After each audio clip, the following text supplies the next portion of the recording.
कोण तुम्ही? काय काम काढलं? आवटा असं बसू नका, इकडे खुर्चीवर बसा. नाही न ग, मी येतच बारा. हा बसा इथे. बाबासाहेबांनी जर पाहिलं ना तर खरंच पट्टी काढतील. बरोबर बोलला सहस्र बुद्धे. बोला काय झालंय? आमच्यातल्या व्यक्ती शिकून लय मोठा बॅरिस्टर झालाय. आमच्यासारख्या लोकांसाठी काय वेळ करतो म्हणजे मी त्या देवाला म्हणजे आमच्या बाबासाहेबांना बघा आलतो.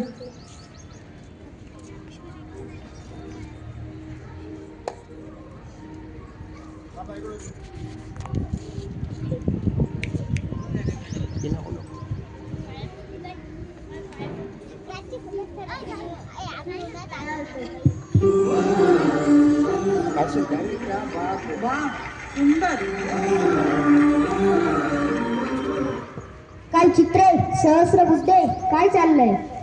हा पा तुमचा भक्त फार लांबून तुम्हाला भेटायला आलाय. या होय, काय करताय? हेच मला संपवायचंय. व्यक्तिपूजा, मूर्तीपूजा यामुळेच ते इतकी वर्ष गुलामगिरीत घालवली आपण. माणसाला माणूस म्हणून कधी स्वीकार करणार? बसा.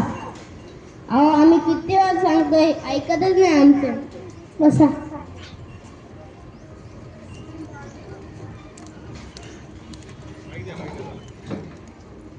घ्या पाणी. नाही न ग, तुम्ही वरच्या जातीचे, आम्ही खालच्या जातीचे. तुमचं पेलेलं मी कसं शिवणार? तुम्ही वरनं पान टाका, मी वरनं मी पितो. अहो आम्ही जन्मनं कोणत्या जाती आहोत ते महत्वाचं नाही, आम्ही बाबासाहेबांचे विचारांचे पाईक आहोत. घ्या पाणी. नमस्कार नमस्कार. या टिपणीशा अनंत गंगाधरराव बसुरंदर टिपणीस, महाड नगरपालिकेचे प्रमुख. टिपणीसांचा एक लेख मी वाचला, अत्यंत सुंदर, ज्यात त्यांनी असे नमूद केले होते की सरकारी मालमत्ता सर्वांसाठी खुली आहे. त्यावर समाजाचा कुठलाही घटक आपला दावा सांगू शकत नाही. अगदी बरोबर. त्यामुळेच मी असं ठरवलं आहे की या सामाजिक समतेसाठी आणि या अस्पृश्यतेचा भेद मिटवण्यासाठी आपण महाडच्या 14 तळाचं सत्याग्रह करणार. म्हणजे निसर्गाने दिलेले पाणी सर्वांसाठी खुले आहे हे सांगणारा सत्याग्रह. चला तयारी लागा. तुम्ही पण येणार ना? माझा बाबासाहेब तिथं म्हणून मी तिथं पण बिननिक्कत येणार. चला मग.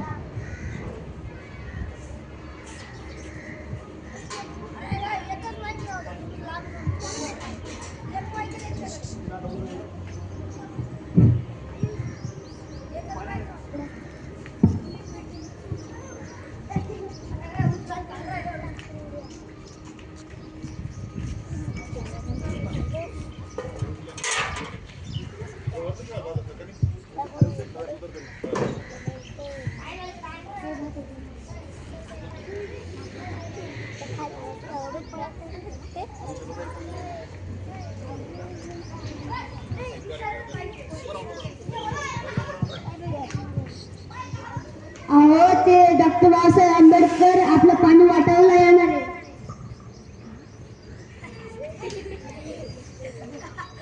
त्यांना आपण हाकलूनच काढू.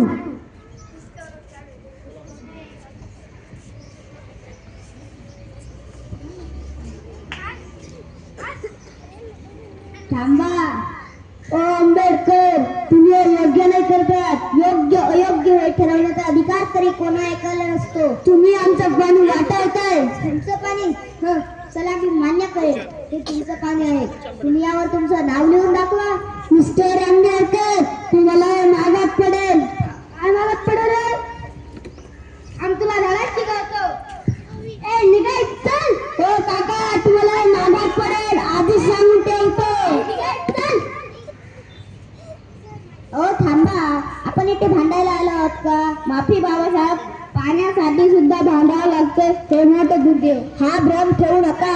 आपण पाण्यासाठीच म्हणजे आपल्या हक्कासाठी भांडत आहोत. आज या महाडच्या धर्तीवर हे पाणी, हे सत्याग्रह पाण्यासाठी नाही तर आपणही माणसं आहोत हे सांगण्यासाठी केलं आहे.